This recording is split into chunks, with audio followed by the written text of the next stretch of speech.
Hey welcome to my channel scam learners. Students, आज का हमारा टॉपिक है स्टीरियो केमिस्ट्री।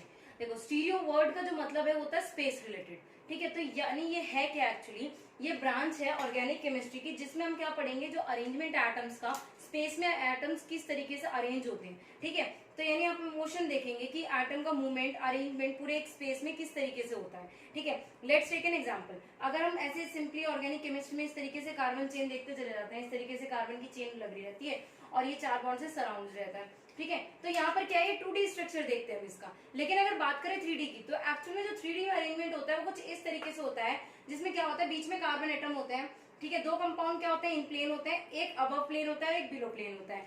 अब मैंने क्या बात कही, इन प्लेन अबव प्लेन, कुछ इस तरीके से मान लीजिए कि ये आपके एटम्स है। ठीक है, एक ये इधर लगा हुआ है, एक इधर लगा हुआ है, ये इन प्लेन है। एक क्या हुआ है आपका अबव प्लेन और एक क्या है आपका इसके पीछे बिलो प्लेन। ठीक है, एक क्या है बिलो प्लेन। देखो कुछ इस तरीके से रहता है अरेंजमेंट, दो क्या है इन प्लेन, एक अबव और एक इसके पीछे। कुछ इस तरीके का अरेंजमेंट रहता है किसका, एटम्स का। दो कैसे हैं प्लेन में, एक अबव और एक बिलो। तो कुछ वही हम इसमें पढ़ते हैं कि एक्चुअली जो एटम्स है वो स्पेस में किस तरीके से अरेंज रहते हैं। ठीक है, देखो स्टीरियो केमिस्ट्री क्या है एक्चुअली, पूरा का पूरा अगर हम देखें तो ये पूरी मिरर इमेज से रिलेटेड रहती है कि किस तरीके से दो अगर एटम्स है, मॉलिक्यूल्स है, उनका स्ट्रक्चर सेम है। ठीक है, उनका मॉलिक्यूलर फॉर्मूला सेम है, तो किस तरीके से उनकी प्रॉपर्टीज अलग अलग हो रही है, वो हम सब जो पढ़ते हैं वो हम स्टीरियो केमिस्ट्री में पढ़ते हैं। चलिए एक एग्जांपल लेते हैं। एक्चुअली मैंने बताया it is a branch of organic chemistry which deals with the structure of compounds in a 3D, यानी 3 डायमेंशंस में किस तरीके से जो एटम्स हैं कैसे अरेंज होते हैं with respect to movement and arrangement of atoms in a space. ठीक है, स्पेस में जो एटम्स हैं वो किस तरीके से अरेंज रहते हैं। ठीक है, कैसे दो मॉलिक्यूल जिनके फॉर्मूला सेम है, स्ट्रक्चर सेम है, बट उनकी प्रॉपर्टीज अलग हो रही है, क्यों, क्योंकि उनके एटम का अरेंजमेंट चेंज हो रहा है। ठीक है, वो कैसे होता है, देखो एक एग्जांपल लेते हैं। चलिए मान लीजिए एक आपका मॉलिक्यूल है स्टार्च और एक है सेल्यूलोस। ठीक है, स्टार्च है और सेल्यूलोस है, दोनों क्या है हमें पता है, दोनों क्या है, कार्बोहाइड्रेट है, दोनों डाइसैकेराइड्स हैं। ठीक है, दोनों क्या है, कार्बोहाइड्रेट्स है। कार्बोहाइड्रेट्स क्या है, शुगर, जो आप अपनी बॉडी में हम कंज्यूम करते हैं, शुगर। दोनों क्या है, कार्बोहाइड्रेट है। स्टार्च, दोनों का फॉर्मूला क्या है, C12H22O11, दोनों का फॉर्मूला क्या होता है, सेम होता है। स्टार्च किसमें प्रेजेंट होता है, स्टार्च हम सब लोग कंज्यूम करते हैं, आलू में स्टार्च होता है, हम सब जो डेली लाइफ में खाते हैं। ठीक है, सेल्यूलोस किसमें होता है, ग्रीन प्लांट्स में सेल्यूलोस होता है, वुड में सेल्यूलोस होता है। तो क्या हम ग्रीन प्लांट्स और वुड खा पाते हैं, नहीं खा पाते। हम डायरेक्टली ग्रीन प्लांट्स खाएंगे, नहीं खा पाएंगे हम, क्यों, क्योंकि हमारी जो बॉडी है उसको नहीं डाइजेस्ट कर पा रही है, हमारा जो मैकेनिज्म है बॉडी का, जो फंक्शनिंग है वो उसको नहीं डाइजेस्ट कर पा रही, पर वो स्टार्च को क्या कर रही है, डाइजेस्ट कर रही है। ठीक है, तो दोनों की क्या होगी, फंक्शंस अलग अलग हो गए। एक किसके लिए है, प्लांट्स के, एक को दूसरे टाइप के एनिमल खा रहे हैं, एक को हम खा रहे हैं। ठीक है, दोनों का मॉलिक्यूलर फॉर्मूला सेम है। ठीक है, कुछ चेंजेस नहीं है, बट उनके स्ट्रक्चर भी एक्चुअली सेम है, बट क्योंकि उनका अरेंजमेंट अलग हो गया, इस वजह से हमने क्या बोला कि दोनों की प्रॉपर्टीज और दोनों के फंक्शन क्या हो गए, अलग हो गए। जैसे मान लीजिए ये है, अब हमें पता है ग्लूकोज जो है, ये यानी जो आपके कार्बोहाइड्रेट्स हैं, ये क्या होते हैं, ग्लूकोज इसकी बेसिक यूनिट होती है, सब ग्लूकोज से मिलकर बने होते हैं। ठीक है, तो मान लीजिए अब ये दो जो आपके हैं ग्लूकोज के molecule, it's just an example. ठीक है, मैंने जस्ट एक स्ट्रक्चर बनाया कि ये है, और वो हमें पता है दो जो आपके मोनोसेक्राइड्स होते हैं वो किससे, ग्लाइकोसिडिक बॉन्ड से जुड़े होते हैं, तब जाके वो पॉलीसेक्राइड बनाते हैं। ठीक है, तो ये जो ग्लाइकोसिडिक बॉन्ड है जो दो ग्लूकोज के मॉलिक्यूल को जोड़ रहा है, एक तो जोड़ रहा है एक्सियल पोजीशन पर और एक को जोड़ रहा है इक्वेटोरियल पोजीशन पर। एक अरेंजमेंट कैसे हो रहा है, एक्सियल और एक इक्वेटोरियल। जैसे कि हमें सबको पता है कि ये जो हमारा साइक्लोहेक्सेन होता है, इसमें इस तरीके से अरेंजमेंट होता है एटम्स का। ये तो होती है एक्सियल पोजीशन, और ये कैसी होती है, इक्वेटोरियल। ये कैसी होती है, इक्वेटोरियल, ये एक्सियल। तो एक क्या है आपका एक्सियल अरेंजमेंट है और एक क्या है, इक्वेटोरियल। सिर्फ उनके एटम के अरेंजमेंट 3D स्पेस में अलग हुए, उस स्पेस में अरेंजमेंट अलग होने की वजह से उनकी क्या हो गई, प्रॉपर्टीज अलग अलग हो गई। एक को हम डाइजेस्ट कर पा रहे हैं, एक को नहीं कर पा रहे।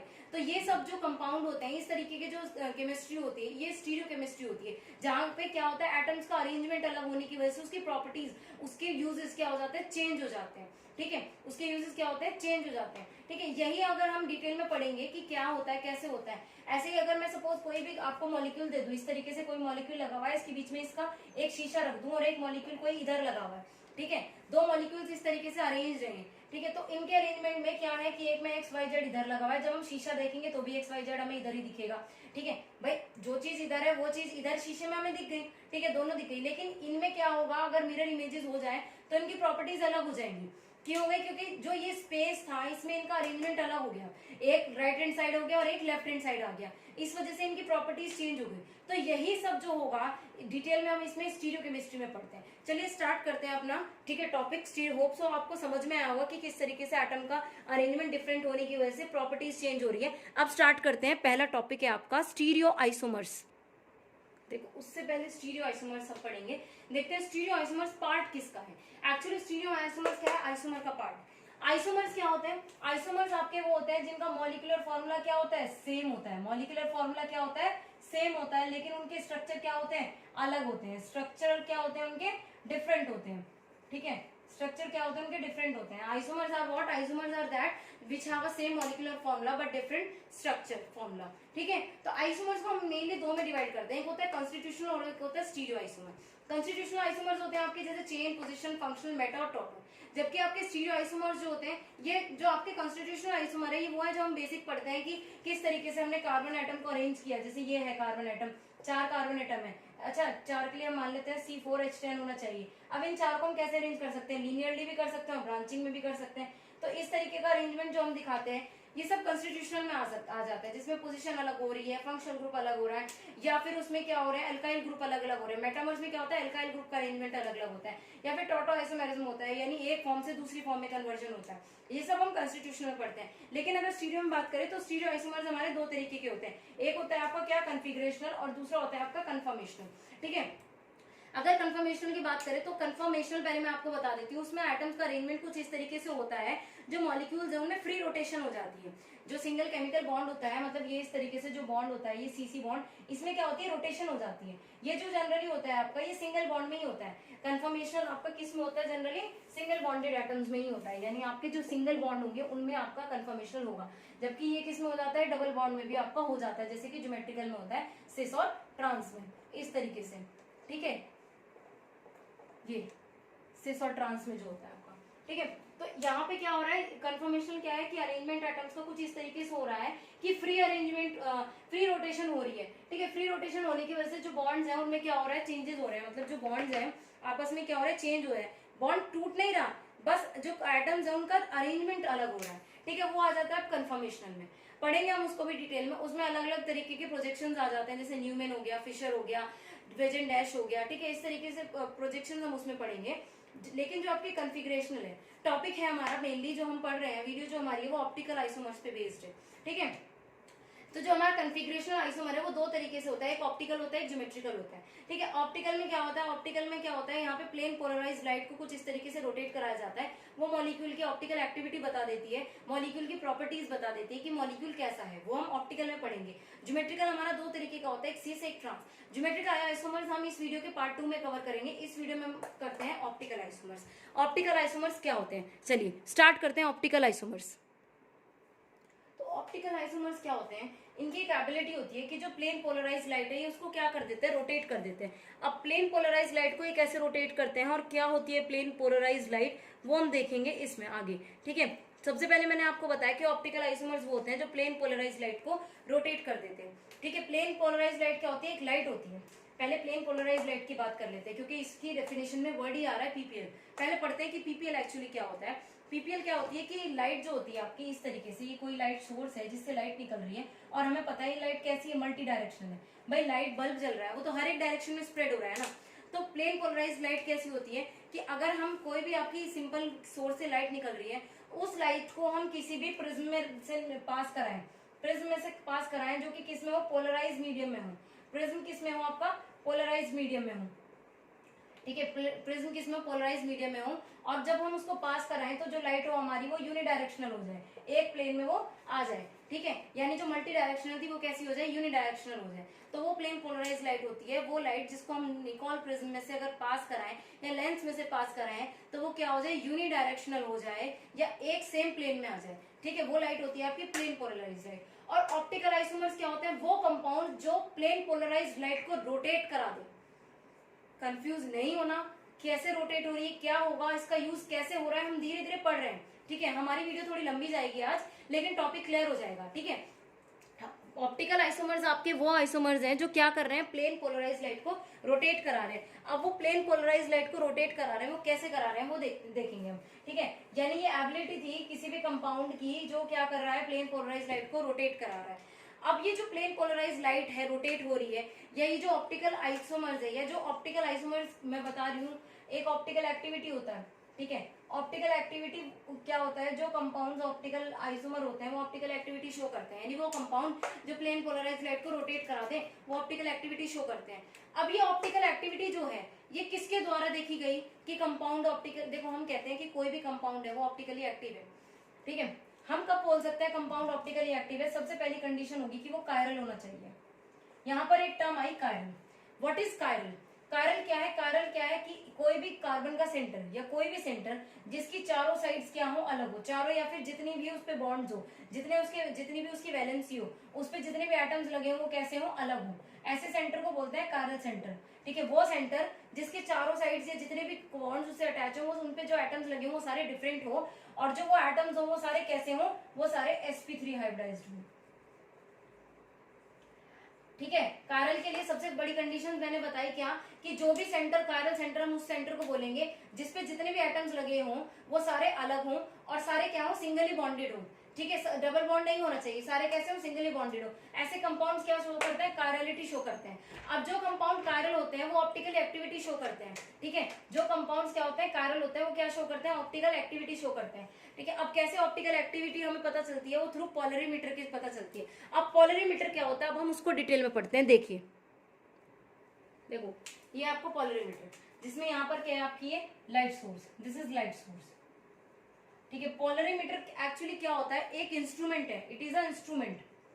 ये क्या है, एक इंस्ट्रूमेंट है जो क्या कर रहा है, मेजर कर रहा है किसे, ऑप्टिकल एक्टिविटी को। जो मेजर किसे कर रहा है, ऑप्टिकल एक्टिविटी को।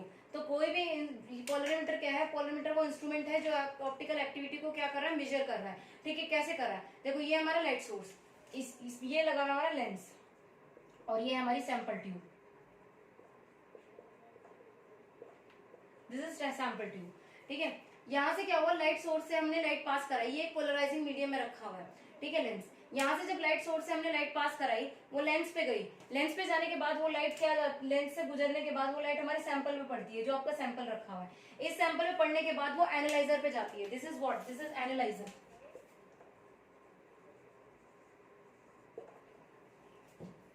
वो किस पे जाती है, वो एनालाइजर पे जाती है। एनालाइजर के बाद हम उसको जब देखते हैं कंपाउंड को, तो उस कंपाउंड की रोटेशन देखते हैं। हम मेनली क्या देख रहे हैं, स्टीरियोकेमिस्ट्री में एटम्स का अरेंजमेंट ही तो देख रहे हैं। अगर वो क्लॉकवाइज रोटेट हो रहा है, जैसे घड़ी घूमती है, क्लॉकवाइज रोटेट हो रहा है, तो उसको बोलते हैं डीफॉर्म। डीफॉर्म यानी डेक्स्ट्रो रोटेशन, डेक्स्ट्रो, ठीक है। अगर वो एंटी क्लॉकवाइज जाता है तो उसको बोलते हैं लिवो, ठीक है। तो क्या होता है, वो लिवो रोटेटरी मोशन। और एक हो सकता है कि वो सीधा निकल गया, स्ट्रेट निकल गया। तो कंपाउंड का रोटेशन एक्चुअली में पता चला। अब कंपाउंड का रोटेशन पता करके हमने क्या किया भाई, अगर कंपाउंड एक सेम कंपाउंड है, अगर वो डी वाइज रोटेट कर रहा है तो उसकी प्रॉपर्टीज अलग हो रही है, अगर वो एल वाइज रोटेट कर रहा है तो उसकी प्रॉपर्टीज अलग हो रही हैं, ठीक है। Let's take an example. मान लीजिए ये आपका कंपाउंड है इस तरीके से,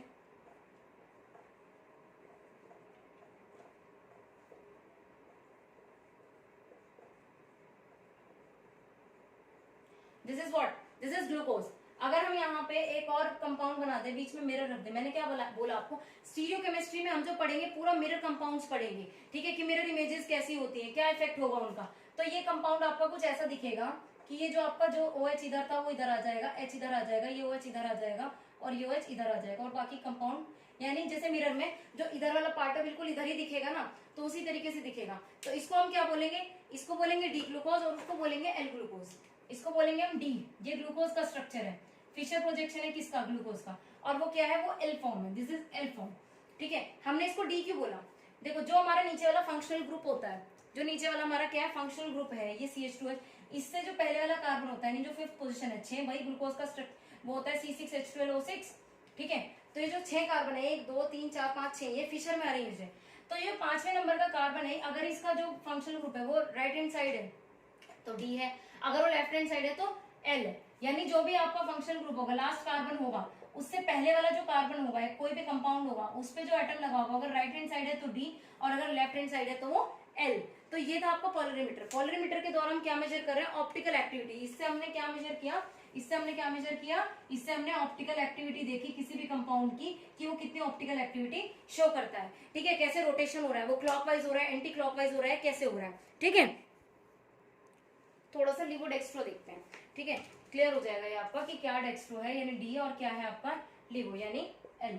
ओके देखो डेक्स्ट्रोरोटेटरी कब होगा, अगर कोई भी ऑप्टिकल एक्टिव कंपाउंड जो प्लेन पोलराइज्ड लाइट को क्लॉकवाइज डायरेक्शन में घुमा दे, किसमें घुमा दे, क्लॉकवाइज, जैसे घड़ी की सुई घूमती है भाई इस तरीके से, ये देखो 12 3 6 9 ये वाला मोशन हो जाए, ये वाला इस तरीके से सीधा घूमे जिस तरीके से घड़ी की सुई घूमती है, तो वो होता है आपका डेक्स्ट्रोरोटेटरी। और लिवोरोटेटरी क्या होता है, जो किसी भी ऑप्टिकल एक्टिव कंपाउंड को लेफ्ट वाइज यानी एंटी क्लॉकवाइज, किस वाइज, एंटी क्लॉकवाइज, ठीक है, एंटी क्लॉकवाइज घुमा दे यानी इस तरीके से घुमा दे, घड़ी जिस तरह घूमती है उसको उल्टा घुमा दे, तो वो क्या होता है, एल फॉर्म होती है। देखो यहाँ पर क्या है, ये मैंने अभी भी बताया आपको, ये किया है जो 5वां कार्बन होगा, अगर ये राइट हैंड साइड है तो दिस इज क्लॉकवाइज, अगर ये लेफ्ट हैंड साइड है तो दिस इज एंटी क्लॉकवाइज, ठीक है। तो ये क्या होते हैं आपके डेक्स्ट्रोरोटेटरी, डेक्स्ट्रोरोटेटरी और लिवोरोटेटरी। तो होप सो ये क्लियर हो गया होगा कि डेक्स्ट्रोरोटेटरी और वो लिवोरोटेटरी क्या होता है। इसके बाद एक छोटा सा और हमारा वो है टॉपिक, टॉपिक का नाम क्या है, स्पेसिफिक रोटेशन, ठीक है, स्पेसिफिक रोटेशन। हम कोशिश करेंगे इस वीडियो में हम ज्यादा से ज्यादा कवर करवा सकें, ठीक है। इसके बाद है आपका specific rotation. Actually specific rotation क्या होता है, कोई भी angle of rotation, the angle of rotation, angle of rotation of plane polarized light PPL, यानी एंगल ऑफ रोटेशन ऑफ किसका, पीपीएल, बाय अ 1 ग्राम, ठीक है, by a 1 gram per centimetre cube, by a 1 gram per centimeter cube sample in a 1 decimeter tube, sample in a 1 decimeter tube, ठीक है। ये इसकी definition the, it's just a definition, ठीक है। Specific rotation क्या होता है अभी देखते हैं हम, ये मैंने डेफिनेशन बताई आपको कि angle of rotation of PPL, यानी जो प्लेन पोलराइज्ड लाइट है आपकी, उसका जो रोटेशन, जो हम जब उसको रोटेट कर रहे हैं तो उसका जो एंगल ऑफ रोटेशन होगा bye 1 gram per centimetre cube sample, यानी जो हमने सैंपल लिया था, जिस जो ट्यूब थी वो कितनी थी आपकी, जो ट्यूब थी वो 1 डेसीमीटर की थी, ट्यूब कितने की थी, 1 डेसीमीटर ट्यूब थी ये, जो मतलब इसकी जो थिकनेस थी कितनी थी, 1 डेसीमीटर, और उसमें हमने कितना रखा, 1 ग्राम पर सेंटीमीटर क्यूब हमने सैंपल रखा। तो उसके बाद जो प्लेन पोलराइज्ड लाइट थी उसने जो एंगल बनाया वो कितना एंगल बनाया वो हम देखते हैं स्पेसिफिक रोटेशन में, ठीक है।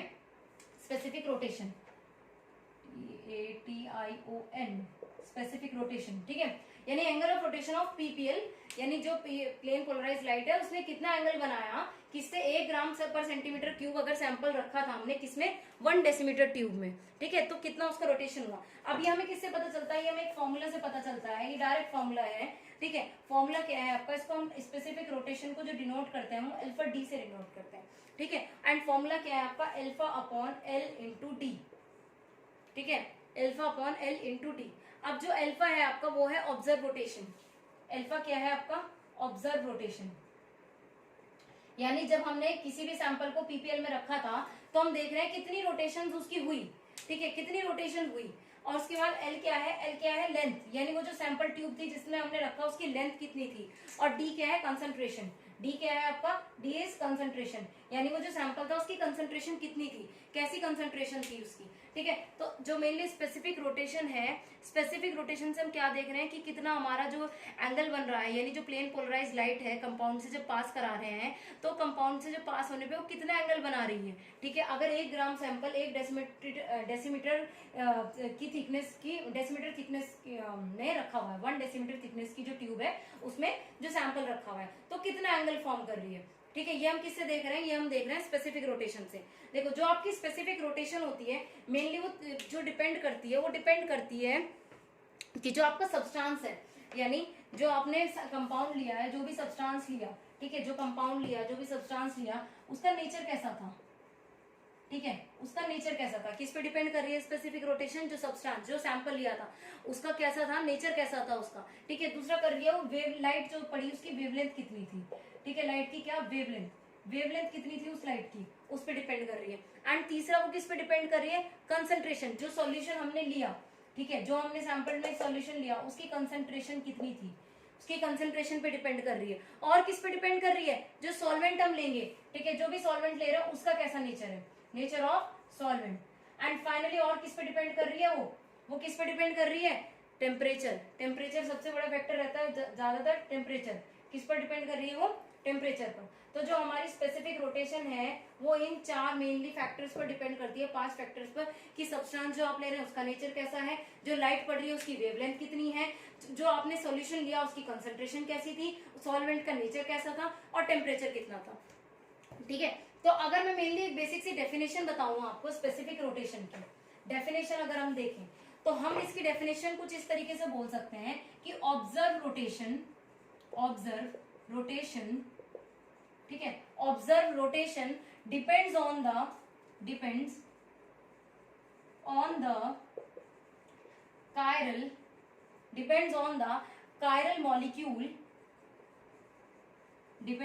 chiral molecule that interact with PPL यानी प्लेन पोलराइज्ड लाइट। तो हम क्या कह रहे हैं कि ये क्या है हमारा, वो ऑब्जर्व रोटेशन, यानी जो प्लेन पोलराइज्ड लाइट से पास कराया जा रहा है, ऑब्जर्व जो जो हमारा सैंपल है वो कैसा होना चाहिए, कायरल होना चाहिए। भाई मैंने आपको स्टार्टिंग में बता दिया, अगर कंपाउंड आपका कायरल नहीं है तो ऑप्टिकल एक्टिविटी शो ही नहीं करेगा। तो ठीक है, कायरल कंपाउंड होगा तो ही वो ऑप्टिकल एक्टिव होगा। ठीक है, तो वो ऑब्जर्व रोटेशन जो डिपेंड कर रहे हैं कायरल मॉलिक्यूल के, यानी कायरल मॉलिक्यूल कितनी बार रोटेट कर रहा है, वो रोटेशन हमें ऑब्जर्व करनी होती है। और जो किससे, मतलब जो कायरल मॉलिक्यूल है, जो वो प्लेन पोलराइज्ड लाइट से इंटरैक्ट कर रहा है, तो कितनी रोटेशन दे रहा है, कैसे दे रहा है, क्लॉकवाइज दे रहा है, एंटी क्लॉकवाइज दे रहा है, ये सब हमें किससे पता चलता है, ये स्पेसिफिक रोटेशन से पता चलता है। एंड फॉर्मूला मैंने आपको बताया, alpha D is equals to alpha upon L into D. कैसा होना चाहिए, वो डिपेंड किस पे करता है, सब्सटेंस के नेचर पे, वेवलेंथ ऑफ लाइट पे, कंसंट्रेशन पे, सॉल्वेंट के नेचर पे और टेम्परेचर पे। ठीक है, क्लियर। इसके बाद हम अगला टॉपिक देते हैं एसिमेट्रिक सेंटर। नेक्स्ट टॉपिक क्या है हमारा, एसिमेट्रिक सेंटर। अब एसिमेट्रिक का मतलब क्या होता है, असमानता। एसिमेट्रिक का क्या मतलब होता है, असमानता। ठीक है, एसिमेट्रिक सेंटर,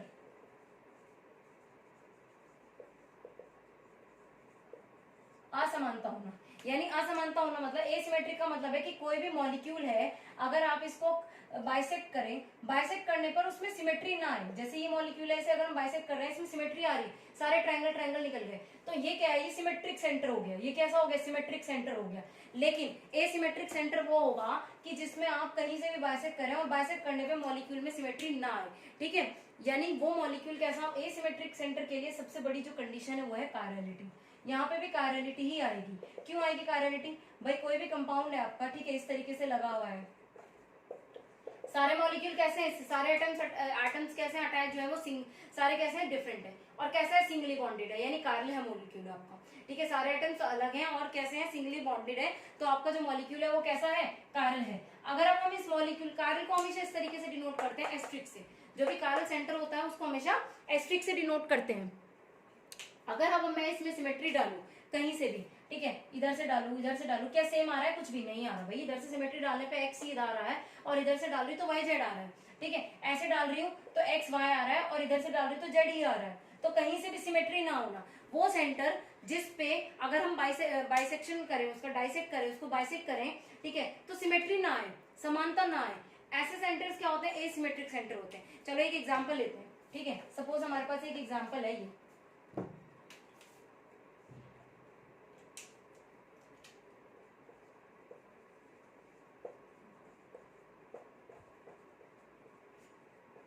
ये देखो, ये कैसा है आपका, बीच में कायरल सेंटर है। क्यों है भाई कायरल सेंटर, एक तरफ हाइड्रोजन लग गया, एक तरफ मिथाइल ग्रुप लग गया, एक तरफ इथाइल ग्रुप लग गया और एक तरफ ब्रोमीन लग गया, हो गया कायरल सेंटर। अब बताओ भाई, इसमें आप कहीं से भी सिमेट्री डालोगे, क्या समानता आ रही है, नहीं आ रही। अगर मैं ऐसे सिमेट्री डाल रही हूँ तो इधर हाइड्रोजन और CH3 दिख रहे हैं, और इधर सपोज मैं ऐसे इसको काट दूं, बीच में से ये काट दूं मैं इसको, ठीक है, अगर मैं इधर से काट रही हूँ तो हाइड्रोजन और CH3 दिख रहे हैं, अगर मैं इधर से काट दूं तो ब्रोमीन और इथाइल ग्रुप दिख रहे हैं।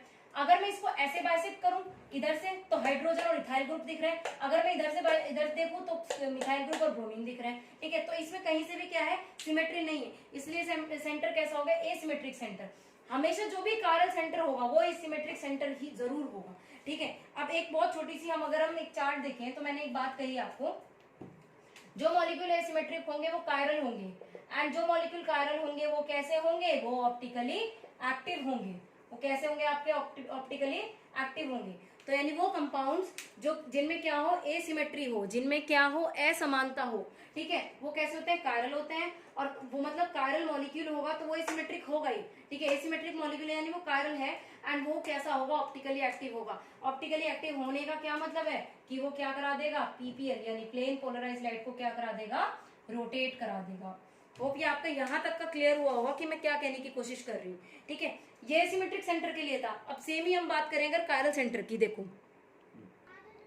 देखो जो कायरल सेंटर की बात करते हैं, कायरल सेंटर क्या होता है, ध्यान से देखना, ये कंपाउंड है आपका, ठीक है, सॉरी ये लग गया मुझसे, सॉरी। इस जो ये सेंटर है, इस पर एक तरफ हाइड्रोजन है, एक तरफ मिथाइल ग्रुप है, एक तरफ इथाइल ग्रुप है। भाई कार्बन सेंटर हो गया, मैंने एस्टेरिस्क से डिनोट कर दिया इसको, ठीक है। तो कार्बन के पास क्या है, एक तरफ हाइड्रोजन है, मिथाइल है, इथाइल है, और इधर क्या है, ये बड़ा सा कंपाउंड लगा हुआ है, चारों साइड से आ गए, ये कैसा हो गया, कार्बन सेंटर हो गया। सारे कैसे, सिंगली बॉन्डेड है, ठीक है। लेकिन अगर मैं इसकी बात करूं तो यहाँ पर क्या है, एक देखो कार्बन की 4 साइड्स हैं, ठीक है, कार्बन की चार वो है, वैलेंसी होती है, ठीक है। एक तरफ क्या लगा है, बड़ा सा मॉलिक्यूल लगा हुआ है, एक तरफ मिथाइल लगा है, दो तरफ हाइड्रोजन लगेगा।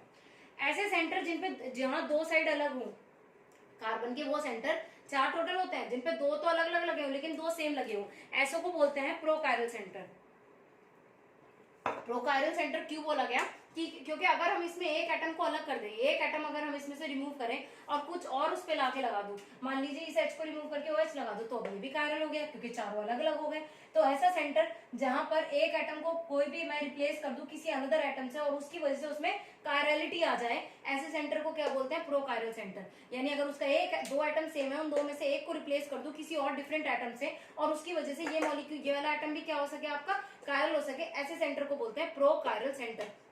क्लियर। तो कायरल और प्रोकायरल आपका क्लियर हो गया होगा। अब कुछ प्रॉपर्टीज होती है कायरल कार्बन की। भाई अगर कायरल कार्बन है तो उसकी कुछ प्रॉपर्टीज होती हैं। प्रॉपर्टीज क्या होती है उनकी कि पहले तो कंपाउंड कैसा होना चाहिए, ऑप्टिकली एक्टिव होना चाहिए। कंपाउंड कैसा हो, ऑप्टिकली एक्टिव हो, ठीक है। ऑप्टिकली एक्टिव कब होगा, जो पीपीएल को क्या कराएगा, रोटेट कराएगा। पीपीएल को क्या मैं आपको कंडीशन बता रही थी। ऑप्टिकली एक्टिव हो यानी प्लेन पोलराइज लाइट को क्या करा दे, रोटेट करा दे। उसके बाद क्या हो, मिरर इमेज हो।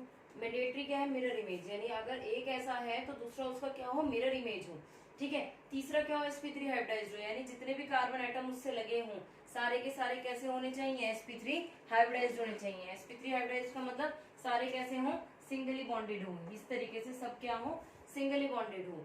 एंड उसके अलावा क्या होना चाहिए, non super imposable. Non super imposable क्या होता है, ये पढ़ लेते हैं हम। देखो नॉन सुपर इम्पोजिबल क्या होता है, यानी अगर सपोज ये आपका कोई कंपाउंड है इस तरीके से और कोई दूसरा कंपाउंड है आपका ये, ठीक है, बीच में क्या है, मिरर है। अगर मैं इस कंपाउंड को उठाकर इसके ऊपर रख दूं, सपोज एज इट इज, इस कंपाउंड को उठाकर मैं इसके ऊपर रख दूं तो क्या होगा, ये सपोज ये वाला कंपाउंड यहाँ है तो जो ये OH है वो किधर आएगा, इधर आएगा। ये H क्या आएगा, इधर आएगा, और ये OH इसके ऊपर आ जाएगा। तो ये दोनों एक दूसरे पर क्या, अगर मैंने ओवरलैप कराया तो नॉन सुपर इम्पोज हो रहे हैं। मतलब अगर एक H इधर था तो दूसरा इधर आ रहा है, ऐसा नहीं है एक दूसरे पर क्या हो गए, सुपर इम्पोज हो गए, ठीक है। जैसे मान लो एक, अगर हम हैंड्स का एग्जाम्पल लें, एक हथेली हमारी ये है, दूसरी ये है। अगर हम इन दोनों हथेलियों को मिलाएं, वही 5-5 फिंगर्स है, सब में बिल्कुल दोनों हाथ सेम है, लेकिन अगर हम इन्हें रखें, ओवरलैप करें, तो एक का अंगूठा किस तरफ आ रहा है, इधर, और एक का किधर आ रहा है, इधर, तो दोनों क्या हो गए, ये अलग हो गए, ठीक है। दोनों क्या हो गए, ये अलग हो गए, ठीक है। तो इस तरीके से नॉन सुपर इम्पोजेबल का क्या मतलब होता है कि मिरर इमेजेस तो हो एक जैसे, लेकिन दोनों एक दूसरे पर ओवरलैप ना करें, ठीक है। तो ये कुछ प्रॉपर्टीज थी किसकी, कायरल कार्बन की, कि कायरल कार्बन अगर है तो उसको क्या क्या प्रॉपर्टीज शो करनी चाहिए, ठीक है। इसके बाद नेक्स्ट देखते हैं, हमारा जो अगला टॉपिक है वो है आपका ए कायरल कार्बन। ए कायरल कार्बन क्या, कौन सा कार्बन होगा जिसमें कायरल सेंटर नहीं होगा, वो क्या होगा आपका ए कायरल होगा।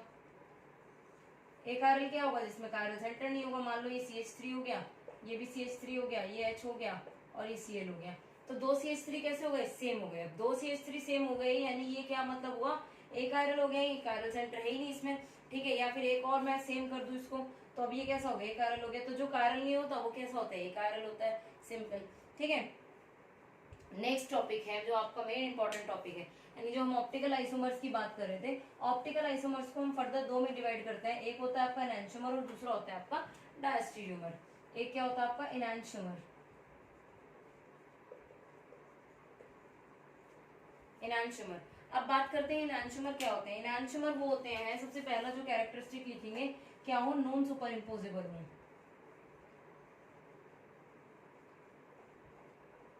एक दूसरे की मिरर इमेजेस हों, बट कैसी हों, non super imposable mirror images हों। सबसे इंपॉर्टेंट पॉइंट है ये, ठीक है, यानी वो कैसे हो, सेम हो, लेकिन एक दूसरे पर क्या हो, नॉन सुपर इम्पोजेबल हो। उसके अलावा वो कैसे हो, वो कायरल हो, ठीक है, जो मेन प्रॉपर्टी है उसकी वो कैसे हो, कायरल हो। जैसे कि दो हाथ मैंने आपको बताया, दोनों हाथ एक दूसरे एक जैसे हैं, लेकिन दोनों कैसे होते हैं, एक दूसरे पर नॉन सुपर इम्पोजेबल होते हैं। जैसे एक एग्जाम्पल लेते हैं इसका, मान लीजिए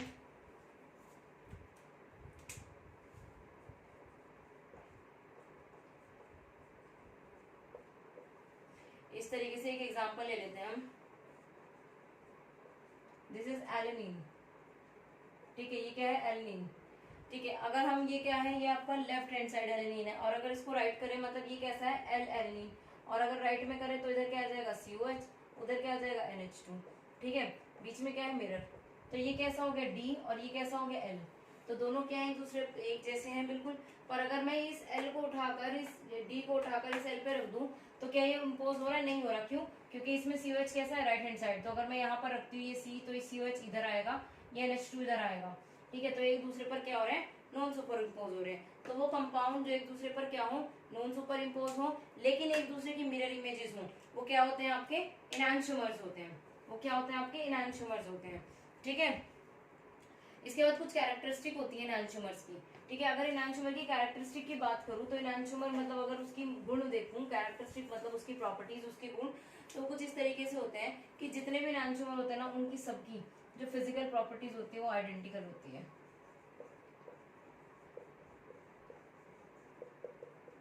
ठीक है। फिजिकल प्रॉपर्टीज कैसी होती है, सबकी आइडेंटिकल, यानी सबकी फिजिकल प्रॉपर्टीज सेम होती है। फिजिकल प्रॉपर्टीज में क्या आ जाता है आपका, जैसे उसका melting point, boiling point, density, ठीक है, उसकी डेंसिटी, रिफ्लेक्टिव इंडेक्स हो गया, इस तरीके से उसकी सॉलिबिलिटी होगी, ये सब क्या है, फिजिकल प्रॉपर्टी। क्योंकि सारे एंजियोमर्स कैसे हैं, एक जैसे, देखने में तो एक जैसे थे ना, D और L फॉर्म मिरर इमेजेस थी, दोनों एक जैसे थे, तो उनकी फिजिकल प्रॉपर्टीज कैसी होंगी, सेम होंगी। उनकी केमिकल प्रॉपर्टीज क्या होंगी, सेम भी हो सकती है और नहीं भी हो सकती है। हो सकता है कुछ की केमिकल प्रॉपर्टीज सेम हो और कुछ की सेम ना हो, ऐसा भी हो सकता है, ठीक है। इसके अलावा उनकी अगर बायोलॉजिकल प्रॉपर्टीज की बात करें तो बिल्कुल डिफरेंट होगी, ठीक है। जैसे कि एक एग्जांपल हूं, मैं कह रही हूँ कि बायोलॉजिकल प्रॉपर्टीज क्या होंगी, डिफरेंट होंगी। बायोलॉजिकल कैसी होंगी, डिफरेंट होंगी। जैसे कि एक एग्जांपल ले लो, सपोज प्लस यानी D डेक्सट्रोज है आपका। D डेक्सट्रोज क्या करता है, आपका जो एनिमल का मेटाबॉलिज्म है उसमें बहुत इंपॉर्टेंट रोल प्ले करता है D डेक्सट्रोज। लेकिन अगर हम L फॉर्म की बात करें तो जो इसका माइनस यानी L फॉर्म है डेक्सट्रोज की, उसका मेटाबॉलिज्म से कोई मतलब ही नहीं है, उसका कोई मतलब नहीं है मेटाबॉलिज्म से, ठीक है, वो कुछ नहीं है। लेकिन D डेक्सट्रोज एनिमल मेटाबॉलिज्म में क्या करता है, हेल्प करता है। और अगर जब हम दो इक्वल क्वांटिटीज में एंजियोमर्स को लें, और वो कैसे हो जाएंगे, अगर दो इक्वल क्वांटिटीज में हमने एंजियोमर पेयर को लिया तो वो बाद में क्या होंगे, एक रेसिमिक मिक्सचर बना लेंगे और वो ऑप्टिकली इनएक्टिव कंपाउंड फॉर्म कर लेंगे। बात क्या कही मैंने, दोबारा बताती हूँ आपको मैं ये बात, देखो बात मैंने कुछ इस तरीके से करी कि हम इनैंशियोमर्स ले रहे हैं दो, ठीक है। एक इनैंशियोमर हमारा ये हो गया D और एक इनैंशियोमर हो गया L, ठीक है, ये L। इन दोनों को आपस में मिला दें तो ये क्रेसिमिक मिक्सचर फॉर्म हो जाता है, ठीक है। ये क्या फॉर्म हो जाता है, क्रेसिमिक मिक्सचर। और हो सकता है रेसिमिक मिक्सचर ऑप्टिकली इनएक्टिव हो सकता है ऐसा, ठीक है। ये एक रेसिमिक मिक्सचर फॉर्म कर लेते हैं।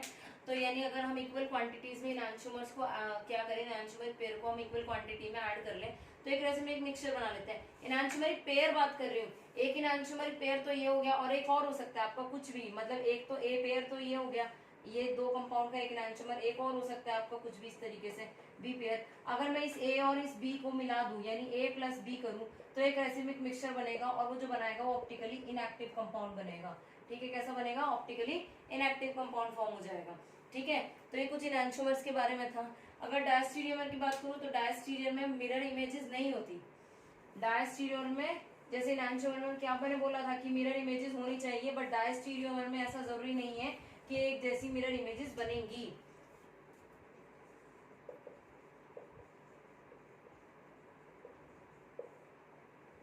जरूरी नहीं है क्या हो, कि मिरर इमेजेस हो,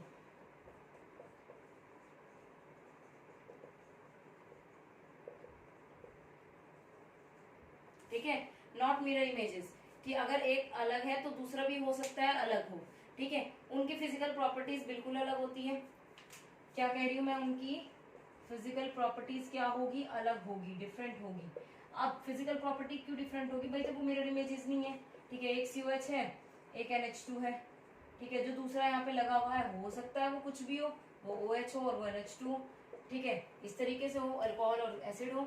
तो ये क्या है, एक दूसरे की मिरर इमेज है, नहीं है, क्योंकि एक तरफ अल्कोहलिक ग्रुप लगा हुआ है और एक तरफ एसिडिक ग्रुप लगा हुआ है। तो डायस्टीरियोमर्स क्या होंगे, मिरर इमेजेस नहीं होंगे एक दूसरे की, उनकी फिजिकल प्रॉपर्टीज डिफरेंट होगी, क्योंकि हो सकता है कंपाउंड ही डिफरेंट हो, ठीक है। हो सकता है क्या हो कि कंपाउंड ही क्या हो आपका डिफरेंट हो, ठीक है। उनकी जो आपके डायस्टीरियोमर्स होते हैं उनकी स्पेसिफिक रोटेशन अलग होती है, ठीक है। स्पेसिफिक रोटेशन अलग होगी और वो सेम भी साइन दिखा सकते हैं रोटेशन का और अलग भी दिखा सकते हैं। मतलब आपके दो डायस्टीरियोमर हैं ये, ठीक है। ये आपके क्या है, डायस्टीरियोमर है। तो हो सकता है दोनों क्लॉकवाइज घूम जाए, दोनों RR दिखा दें, और हो सकता है दोनों एक एंटी क्लॉकवाइज घूम जाए और एक दूसरा भी एंटी क्लॉकवाइज। तो डायस्टीरियोमर्स कैसे होते हैं, तो RR होंगे पेयर्स, दो पेयर, या फिर SS होंगे। अब R का मतलब और S का मतलब क्या होगा हम अभी पढ़ाएंगे आपको। R का मतलब जब रोटेशन क्लॉकवाइज होगी रिक्टर, और सिमिन यानी क्लॉकवाइज एंटी क्लॉकवाइज जब रोटेशन होती है तब उसको क्या बोलते हैं, S बोलते हैं। तो आपके इनैंशोमर्स जो मैंने बताया था, इनैंशोमर्स को अगर आपको पहचानना है तो इनैंशोमर में जो दो पेयर होते हैं ना, ये एक तो घूमेगा, रोटेट करेगा क्लॉकवाइज, और दूसरा घूमता है एंटी क्लॉकवाइज, ठीक है। तो यानी ये बनाता है हमेशा R एंड S का मिक्सचर। लेकिन जो आपके डायस्टीरियोमर्स होते हैं, डायस्टीरियोमर्स में जरूरी नहीं है कि अलग अलग तरीके से रोटेशन हो, रोटेशन सेम भी हो सकती है और वो ऑपोजिट भी हो सकती है, दोनों हो सकती है, RR भी हो सकती है, SS भी हो सकती है, ठीक है। वो रोटेशन कोई भी हो सकती है डायस्टीरियोमर की बात करें तो। अगर इसके बाद हम बात करते हैं मीजो कंपाउंड्स की, इसके बाद हम बात करते हैं किसकी, मीजो कंपाउंड्स की। क्या होते हैं मीजो कंपाउंड्स, देखो जैसे हमारा मीजो कंपाउंड्स क्या होते हैं, मेनली ऐसे मॉलिक्यूल होते हैं जिनके बहुत सारे स्टीरियो सेंटर्स हो सकते हैं, उनमें हो सकता है बहुत सारे कायरल सेंटर्स प्रेजेंट हो, ठीक है। और वो क्या हो, एक दूसरे पर सुपर इम्पोजेबल हो जाए। सुपर इम्पोजेबल होने का क्या मतलब है, यानी वो एक दूसरे पर ओवरलैप कर जाए।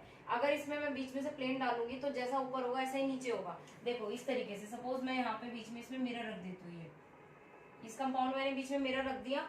अभी देखो ऊपर OH नीचे OH, इधर Cl इधर भी Cl, इधर PH और इधर PH। यानी अगर बीच में से मैं प्लेन डाल रही हूँ तो क्या हुआ, ये कंपाउंड को अगर मैं अब इसके ऊपर रखूँ तो दोनों सेम आएंगे, नहीं। ये वाला कंपाउंड देखो, इसको इस तरीके से रख दू, यहाँ भी OH आ जाएगा, इधर Cl आ जाएगा और इधर H, तो कैसा हो गया, सुपर इम्पोजेबल हो गया। कंपाउंड कैसा हो जाएगा, एक आयरल हो जाएगा, ठीक है। कंपाउंड कैसा हो जाएगा, एक आयरल हो जाएगा। और क्योंकि कंपाउंड एक आयरल हो गया तो कंपाउंड ऑप्टिकली एक्टिव कब होता था, जब वो कायरल होता था। अब कंपाउंड कैसा हो रहा है, एक आयरल, तो कंपाउंड कैसा हो जाएगा, ऑप्टिकली इनएक्टिव हो जाएगा, ठीक है। तो अगर मैं किसी भी कंपाउंड के बीच में से प्लेन डाल दूं, जैसे इधर मान लीजिए इस तरीके से मैंने ये प्लेन डाल दिया, मिरर रख दिया।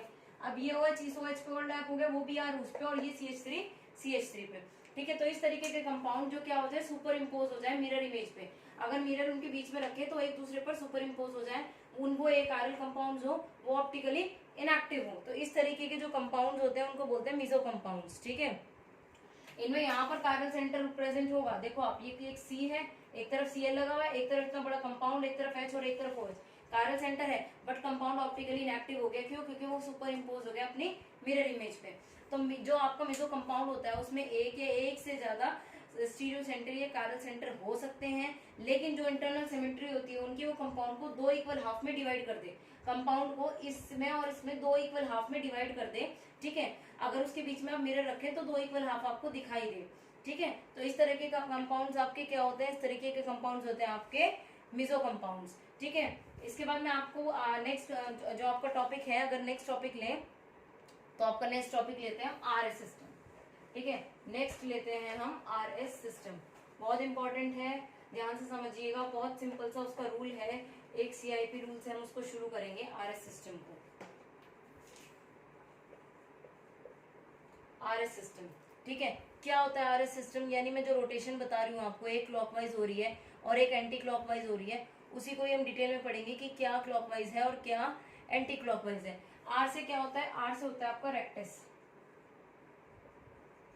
और S से होता है सिनिस्टर। R से रेक्टस और S से क्या होता है, सिनिस्टर, ठीक है। अगर कंपाउंड कैसा रोटेट करे, क्लॉकवाइज, तो वो क्या होगा आपका R। अगर कंपाउंड कैसे रोटेट करे एंटी क्लॉकवाइज तो होता है आपका एस, ठीक है, तो होता है आपका एस। अब कुछ रूल्स होते हैं आरएस के, ठीक है, वो रूल्स हम पढ़ लेते हैं, बहुत ही सिंपल से रूल्स हैं। रूल नंबर 1 क्या कहता है कि प्रायोरिटी जो हम दे रहे हैं वो किसी भी कंपाउंड को जब आप रोटेशन करा रहे हैं 1 2 3 रोटेट करा रहे हैं उसको क्लॉकवाइज या एंटी क्लॉकवाइज, तो जो प्रायोरिटी दे वो उसके एटॉमिक नंबर एटॉमिक वेट के हिसाब से दे, ठीक है, जो किसके द्वारा पता चला था, सीआईपी रूल यानी कान इनगोल्ड प्रीलॉग रूल। हुआ क्या था एक्चुअली, मान लीजिए आपका इस तरीके से कार्बन है और इस पर इस तरीके से कंपाउंड लगे हुए हैं दिस, तो आपको प्रायोरिटी देनी है, ठीक है। प्रायोरिटी कैसे देनी है, एटॉमिक वेट के हिसाब से, जिसका ज्यादा एटॉमिक वेट होगा उसको नंबर 1 देना है। अब हमें पता है आयोडीन सबसे बड़ा कंपाउंड होता है तो इसका 1 हो गया, दूसरा किसका हो गया, ब्रोमीन, और तीसरा क्या हो गया आपका, क्लोरीन, ठीक है, तो तीसरा क्या हो गया, क्लोरीन, और हाइड्रोजन तो सबसे छोटा, ये क्या हो गया आपका 4। तो अब हमारा जो रोटेशन होगा कैसे होगा, देखो ये 1 2 3 की तरफ से रोटेशन होना है, तो ये 1 के बाद 2 आ रहा है, इधर 1 के बाद 3 आ रहा है, तो रोटेशन कैसे होगा, ये वाला रोटेशन होगा। कैसे हो रहा है रोटेशन, ये एंटी क्लॉकवाइज, उल्टा, घड़ी कैसे घूम रही है, उल्टी घूम रही है, तो ये इसको क्या बोलेंगे हम, एस, यानी ये कैसा हो गया आपका, एस हो गया, ठीक है। इसी तरीके से एक और एग्जांपल लेते हैं, मान लीजिए इस तरीके से आपका कंपाउंड लगा हुआ है,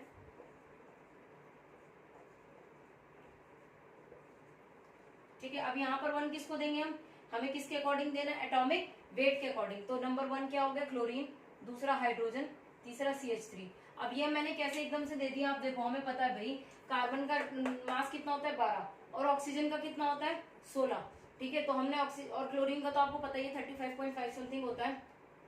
एक क्लोरीन हो गया, दूसरा आपका OH ग्रुप हो गया, हम पहले वाले एटम को देख रहे हैं अभी, ठीक है। अगर पहले वाला एटम सेम निकल जाए तो उससे अगले वाले एटम को देखो, यानी अगर 2 जगह CC लग रहा है, रूल आएगा आगे इसमें पढ़ाऊंगी मैं आपको।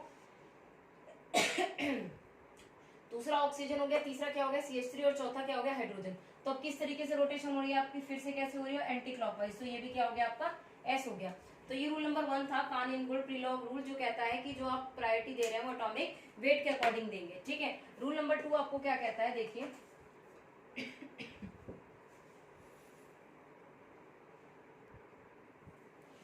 कि अगर दो से ज्यादा एटम बॉन्डेड हो डायरेक्टली, ठीक है, डायरेक्टली बॉन्डेड और वो सेम हो, ठीक है, वो कैसे हो, सेम हो, तो हमें प्रायोरिटी जो देनी है वो सेकंड एटम को देनी है फिर, यानी सेकंड एटम का क्या मतलब है, जो सेकंड नंबर पे कौन सा, जो यानी नेक्स्ट एटम होगा, सेकंड से क्या मतलब है, जो नेक्स्ट होगा उसके अगला जो लगा होगा, कैसे, देखो एग्जांपल से क्लियर हो जाएगा।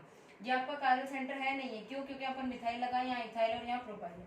अब 1 2 3 अगर हमें देना है तो देखो ये क्या है, ये कार्बन 3 कार्बन लगे हुए हैं इस तरीके से, ये एक कार्बन है और ये कितने 2 कार्बन है, ठीक है, तो हमें पता है किसका मास ज्यादा होगा, 3 कार्बन का, ये बड़ा है इसका मास ज्यादा होगा, तो हम 1 इसको देंगे, 2 इसको देंगे और 3 किसको देंगे, इसको, यानी हम 1 2 3 रोटेशन कैसे कराएंगे, 1 से 2 जाएंगे, हम 1 से 3 2 नहीं जाएंगे, हम 1 2 3 इस तरीके से जाएंगे, और रोटेशन कैसी हो जाएगी हमारी, ये कैसे घूम रही है, घड़ी, घड़ी के हिसाब से घूम रहा है, तो ये कैसा हो जाएगा आपका आर हो जाएगा। भाई मैं आपको जस्ट क्लॉक और एंटी क्लॉक बता रही हूँ, आप आर एस अपने आप निकाल लीजिएगा, हो सकता है बताते हुए मैं एस और आर उल्टा बोल दूं कभी कभी वीडियो में, ठीक है, वीडियो लंबी जा रही है क्योंकि देखो अगर इस तरीके से रोटेशन हो रही है तो ये क्या हो गया, आर हो गया, अगर रोटेशन इस तरीके से हो रही है ये क्या हो गया, एस हो गया, ठीक है।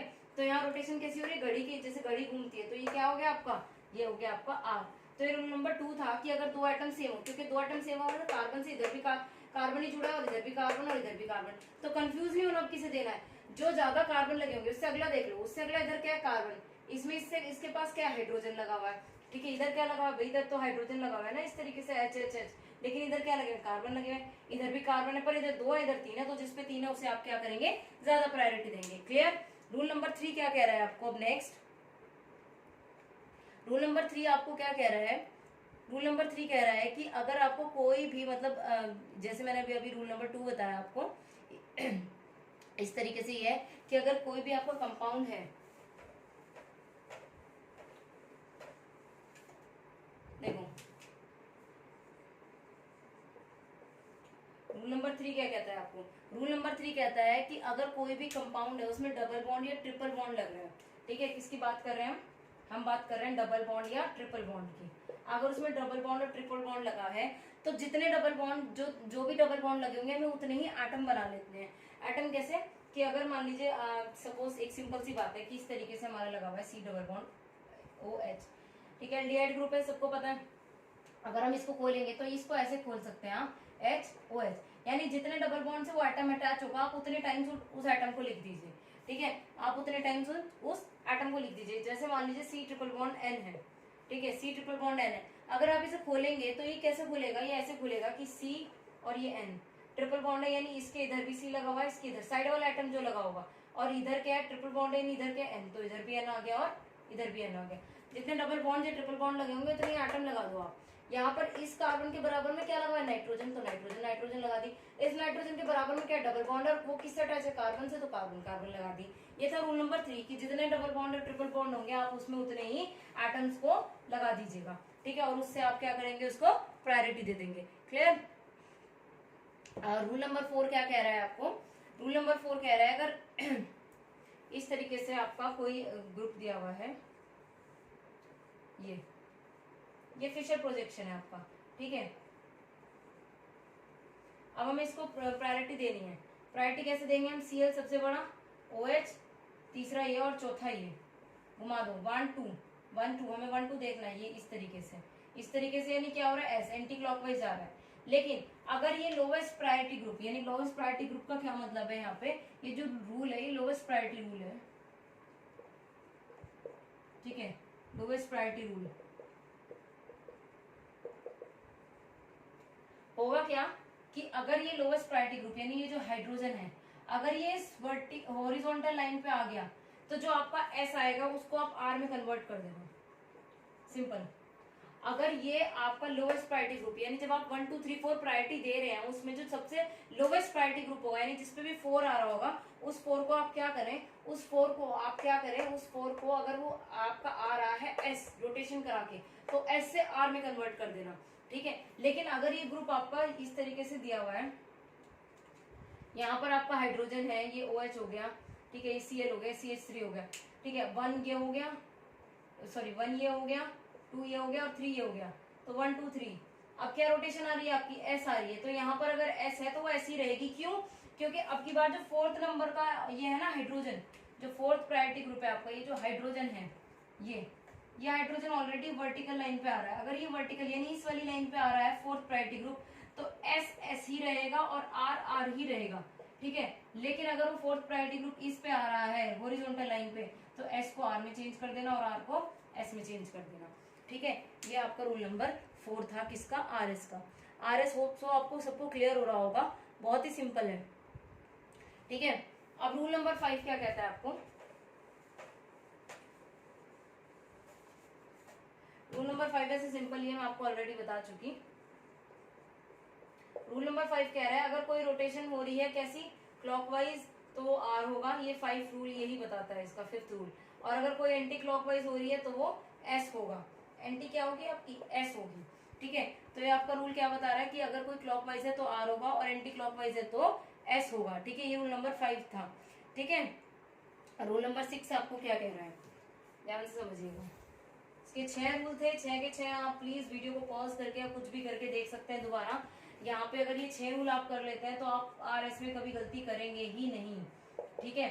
बहुत ईजी। आज आपका ऑप्टिकल आइसोमेरिज्म खत्म हो जाएगा, नेक्स्ट क्लास जो होगी वो ज्योमेट्रिकल आइसोमेरिज्म की होगी, ठीक है। रूल नंबर 6 क्या रहा है कि अगर इस तरीके से आपको कोई भी कंपाउंड दिया हुआ है, मतलब कुछ भी एग्जांपल ले लेते हैं हम, मान लीजिए Cl हो गया, ये H हो गया, ये अब प्लेन आपका Br लगा हुआ है और ये बिलो प्लेन लगा हुआ है आपका CH3, ठीक है। ये बिलो प्लेन क्या लगा हुआ है आपका CH3। अब सबसे पहले हम इसको प्रायोरिटी देते हैं, 1 ब्रोमीन सबसे बड़ा, 2 3 और 4, ठीक है। हाइड्रोजन तो सबको पता ही है सबसे छोटा होता है।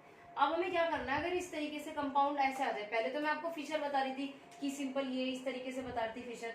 अगर इस तरीके से ये वेज एंड डैश में दिया हो आपको, wedge and dash, conformation isomerism में हम ये सब पढ़ेंगे, ठीक है। अगर ये आपको वेज एंड डैश में दे रखा हो तो हमें क्या करना है, हमेशा 4th प्रायोरिटी ग्रुप को बिलो प्लेन ले जाना है।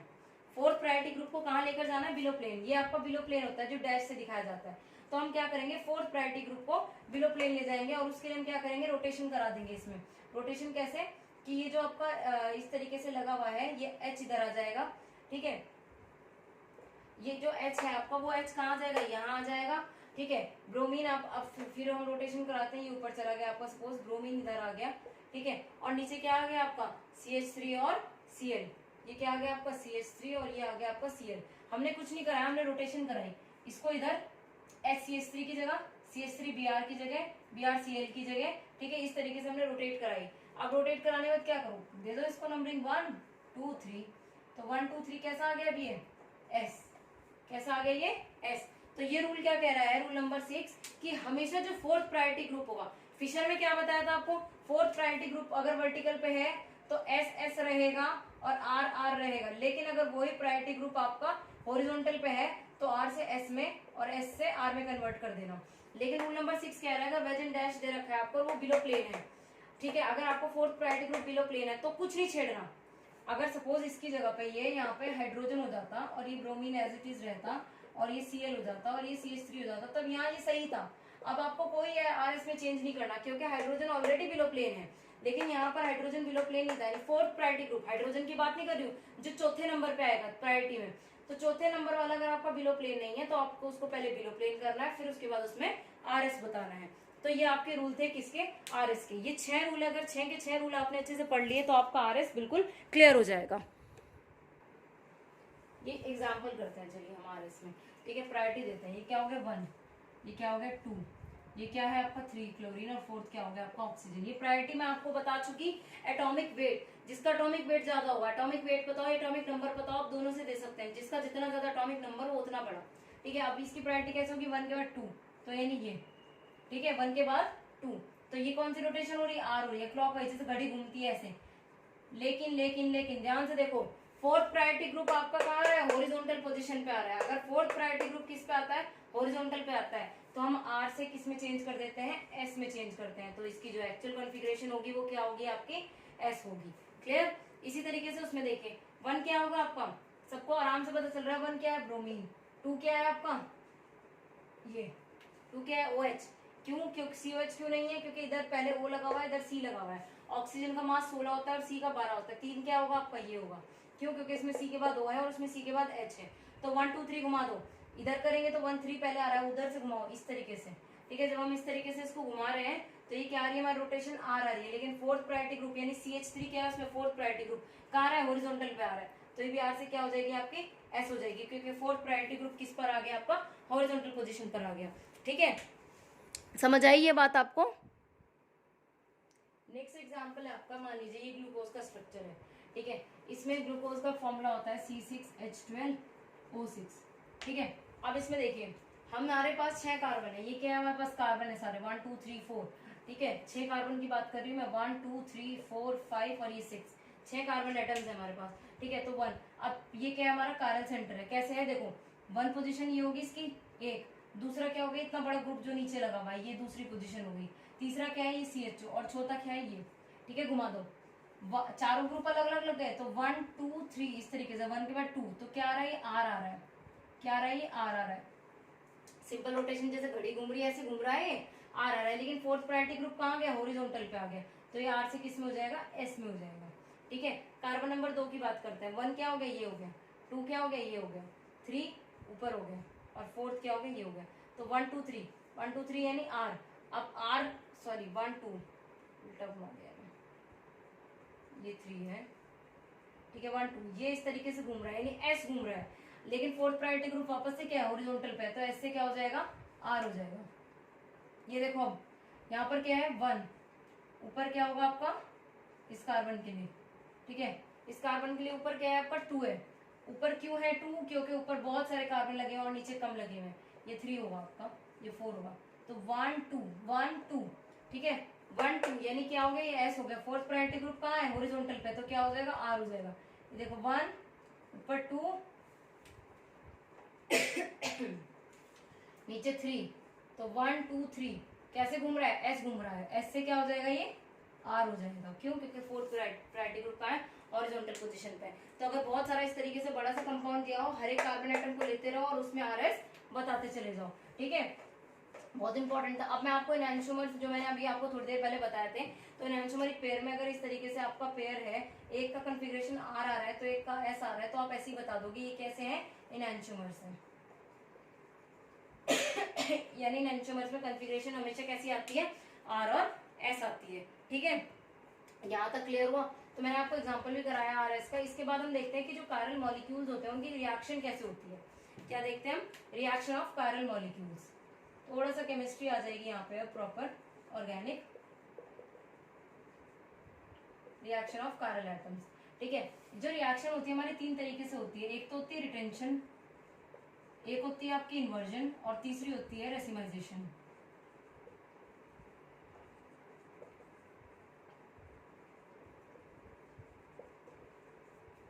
एक रिटेंशन, एक इन्वर्जन और एक रेसिमाइजेशन। रिटेंशन क्या होती है? जब अटैक फ्रंट साइड से होता है, अभी बताऊंगी मेरी सारी रिएक्शन आपको। फ्रंट साइड अटैक होगा, ठीक है, यानी जहां से कंपाउंड हट रहा है वहीं आकर लग जाए। इन्वर्जन क्या होती है? जब बैक साइड अटैक होता है, जो कि SN1 पाथवे फॉलो करती है, ये SN2 पाथवे फॉलो करती है। एक्चुअली जो कायरल एटम्स होते हैं उनकी रिएक्शन 2 तरीके से हो सकती है आपकी। कैसे? एक तो होती है आपकी सब्स्टिट्यूशन और एक होती है एलिमिनेशन। ठीक है, एक होती है आपकी एलिमिनेशन और एक होती है आपकी सब्स्टिट्यूशन, और तीसरी होती है रेसिमाइजेशन। रेसिमाइजेशन में क्या होता है कि मिक्सचर बनता है, रेसिमिक मिक्सचर बनता है R का और S का। ठीक है, यानी अगर आपका एक R है तो वो मिक्सचर बनाएगा R एंड S का। मतलब अगर आपका रिएक्टेंट सिर्फ R है ना, तो जो प्रोडक्ट बनेगा ना आपका वो R और S दोनों बनेंगे। क्लियर? ये रेसिमाइजेशन है। ये मैंने आपको कुछ बेसिक ही बताया, अभी हम इन रिएक्शंस को डिटेल में कर लेते हैं कि एक्चुअली होता क्या है। तो सबसे पहले बात करते हैं रिटेंशन की। रिटेंशन क्या होता है? ठीक है, जब बॉन्ड जो वो कायरल कार्बन का जो बॉन्ड लगा हुआ है वो ब्रेक ना हो, bond do not break, bond break ना हो। बॉन्ड ब्रेक का क्या मतलब है कि कोई बॉन्ड ना टूटे। जैसा आपका सबस्ट्रेट हो, प्रोडक्ट भी बिल्कुल वैसा बने। यानी अगर सबस्ट्रेट R है ना तो प्रोडक्ट भी आपका R बने, यानी रिएक्टेंट R है तो प्रोडक्ट भी R बने, रिएक्टेंट S है तो प्रोडक्ट भी क्या बने? आपका S बने। जैसे कि एग्जांपल लेते हैं, देखो, जैसे आपका ये है इधर CH3, Cl, ठीक है, और नीचे मान लीजिए आपका कोई भी C2H5 और इधर लगा हुआ है C3H7। ठीक है, अब ये कैसे हो गया? 1 2 3, तो 1 2 3 ये कैसी हो गई आपकी? ये हो गई आपकी S। ठीक है, ये आपका S आइसोमर है। ठीक है, अब इसकी हम रिएक्शन किससे कराते? ब्रोमीन से कराते। रिएक्शन चल रही है आपकी सबसे पहले न्यूक्लियोफिलिक सब्स्टिट्यूशन, न्यूक्लियोफिलिक सब्स्टिट्यूशन, यानी ये हमारा एक न्यूक्लियोफाइल है और ये लिविंग ग्रुप है। ये लिविंग ग्रुप बाहर जाएगा, न्यूक्लियोफाइल आकर यहाँ अटैक करेगा। तो जब ये बाहर जाएगा, न्यूक्लियोफाइल अटैक करेगा, तो क्या प्रोडक्ट बन जाएगा हमारा? CH3, ये Br हो गया, और ये क्या हो गया? C2H5, और ये क्या हो गया? C3H7। कर लो 1 2 3, तो जो S था वो क्या बना रहा है? S बना रहा है। S से क्या बन रहा है? S बन रहा है। हुआ क्या? लिविंग ग्रुप बाहर निकला, ब्रोमीन आकर उस पर लग गया, सिंगल स्टेप में रिएक्शन खत्म हो गई। एक लिविंग ग्रुप निकला, न्यूक्लियोफाइल आकर लग गया, simple reaction, retention of configuration बोलते हैं जिसे। यानी अगर R आइसोमर है तो वो R रहेगा, S आइसोमर है तो वो S रहेगा। ठीक है, देखो दूसरा इन्वर्जन में क्या होता है? बैक साइड अटैक होता है। यानी जो आपका न्यूक्लियोफाइल है ये बैक साइड से आके अटैक करेगा, फ्रंट साइड से अटैक नहीं कर पाएगा। क्यों नहीं कर पाएगा?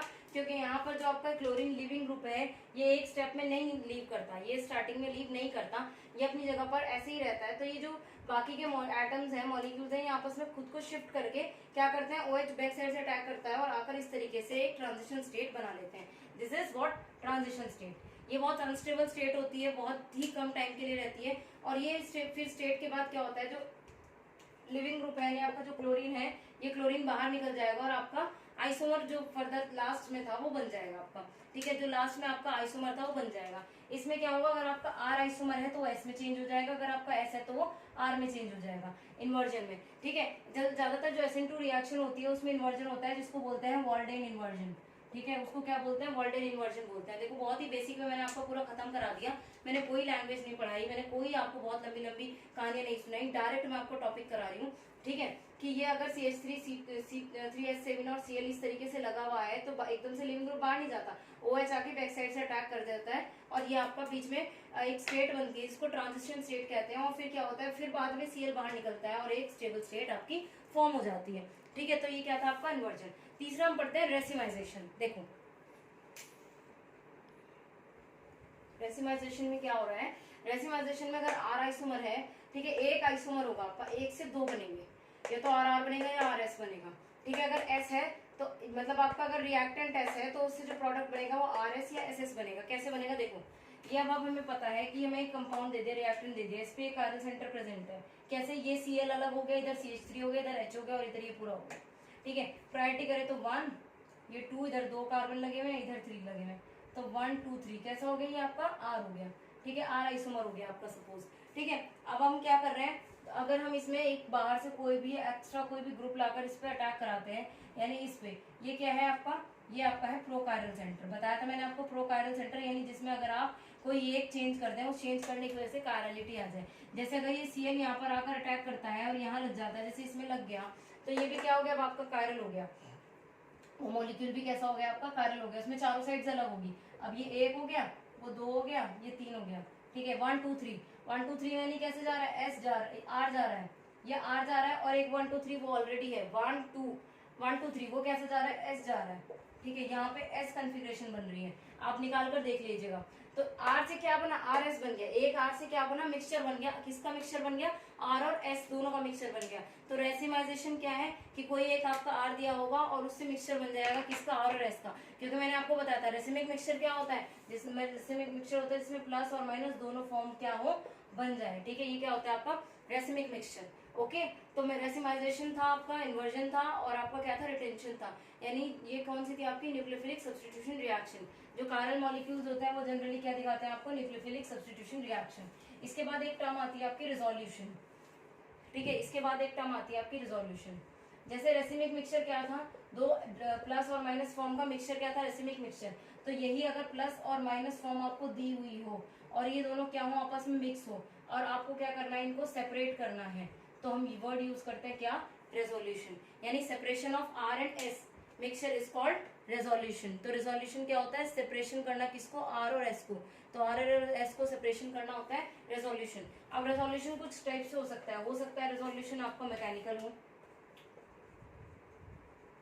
मैकेनिकल मेथड से आप उसको रिजोल्यूट करा सकते हैं। मैकेनिकल मेथड में क्या होगा कि आपको दो आइसोमर दे दिए जाएंगे, एक प्लस होगा और एक माइनस होगा, दोनों को आपको आइसोमर दिए होंगे, और आपको क्या करना है? उनको माइक्रोस्कोप से देखना है। माइक्रोस्कोप से देखना है, फिर ये देखना है कि कौन सा ऑपोजिट फेस होगा।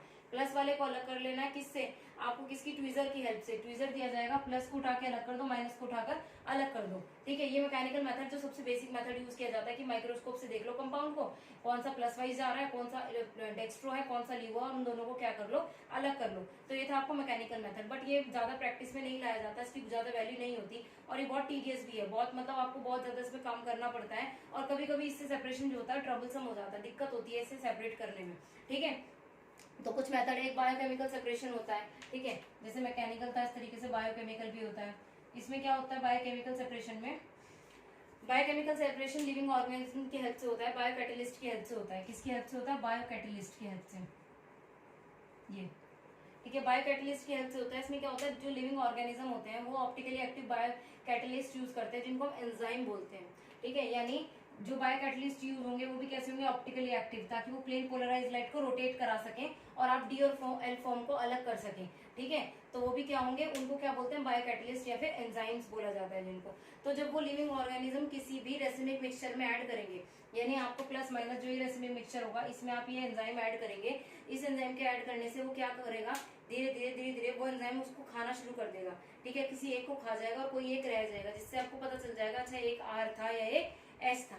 ठीक है, लेकिन इसकी भी कुछ क्या है? डिफिकल्टीज, मतलब लिमिटेशंस होती हैं। क्या लिमिटेशन होती है कि एक तो आपको बहुत ही डिफिकल्ट है आपके लिए चुनना कि कौन सा लिविंग ऑर्गेनिज्म इफेक्टिव होगा, जो आपको मतलब ऑप्टिकली एक्टिव भी होगा और जो आपको इफेक्टिव रिजल्ट दे सके। ठीक है, दूसरा है कि एक को आपको खत्म करना पड़ेगा जब आपको दूसरा मिलेगा। अगर RS अलग करना है ना, तो ये क्या करेगा? R को खाएगा, तब हमें S मिल रहा है, तो एक को हमें बलिदान करना पड़ेगा। ठीक है, इसलिए जो मेथड है ये ज्यादा अच्छा मेथड नहीं है बायोकेमिकल भी। क्रोमेटोग्राफी मेथड होता है तीसरा। क्रोमेटोग्राफी के द्वारा भी हम क्या कर सकते हैं? अलग कर सकते हैं। सॉल्वेंट में लेंगे उसको, किसी भी एक सॉल्यूशन लेंगे रेसिमिक फॉर्म को, फिर एक सॉल्वेंट चूज कर लेंगे कोई भी, उसमें से धीरे धीरे ऑप्टिकली एक्टिव एब्जॉर्बेंट जैसे कि स्टार्च हो गया, स्टार्च ऐड करते चले जाएंगे, तो जो एनांशियोमर होंगे वो धीरे धीरे एब्जॉर्ब करते रहेंगे उसको। ठीक है, एनांशियोमर जो होंगे धीरे धीरे एब्जॉर्ब, यानी प्लस माइनस फॉर्म जो होगी वो एब्जॉर्ब होती चली जाएगी। ठीक है, तो ये भी क्या है? मतलब कि एक तरीके से आपको कॉलम को वॉश करना होगा। ठीक है, जो भी आप क्रोमेटोग्राफी के लिए कोई भी कॉलम ले रहे हैं, इस तरीके से कोई भी कॉलम ले रहे हैं, पहले आप क्या करेंगे? इसको वॉश करेंगे। वॉश करने के बाद इसमें सुटेबल सॉल्वेंट डालेंगे, फिर उसके बाद आप देखेंगे कि ये मतलब किस तरीके से एक्ट करेगा, पेयर्स बनाएंगे आप। तो ये भी मतलब इतना इजी नहीं है, ये भी मतलब डिफिकल्टी है, लेकिन हाँ जो पहले टीडियस मेथड से उनसे ये बेटर है। ठीक है, तो इस तरीके से क्या कर सकते हैं हम, रिजोल्यूशन भी कर सकते हैं, यानी सेपरेट कर सकते हैं किसको, जो हमारा रेसमिक मिक्सचर बना था उसको रिजोल्व भी कर सकते हैं कुछ मेथड से। तो ये जो था ये एक प्रॉपर ओवरव्यू था किसका, ऑप्टिकल आइसोमेरिज्म का। ठीक है, जिसमें मैंने आपको ज्यादा से ज्यादा कम टाइम में पूरा ऑप्टिकल आइसोमेरिज्म आपको क्लियर किया। मैंने कोई लैंग्वेज नहीं रखी, मैंने डायरेक्ट एग्जांपल्स और डायरेक्ट सोल्यूशन से आपको बताया। बेसिक बेसिक लेकर चलिए, आप इसमें जितनी आरएस की प्रैक्टिस करेंगे, डीएल फॉर्म की प्रैक्टिस करेंगे, उतना ही बेटर होगा। ठीक है, इनैंशुमर डायस्ट्रीमर इजिली निकाल सकते हैं, जो मिरर इमेज इनैंशुमर आरएस दे रहा है, कायरल है, जो नहीं है वो डायस्ट्रीमर। तो सब बहुत सिंपल था। होप सो आपको वीडियो अच्छी लगी होगी, तो प्लीज लाइक शेयर और सब्सक्राइब कीजिएगा, और चैनल को जितना ज्यादा हो सके फॉरवर्ड कीजिए, वीडियो को फॉरवर्ड कीजिए। हो सकता है नेक्स्ट वीडियो में लेकर आती हूँ आपको, उसमें हम पढ़ेंगे ज्योमेट्रिकल आइसोमेरिज्म, क्योंकि बताता स्टीरियो दो तरीके के होते हैं, ऑप्टिकल और ज्योमेट्रिकल। तो नेक्स्ट वीडियो में हम पढ़ेंगे geometrical isomerism. Thank you for watching. Okay.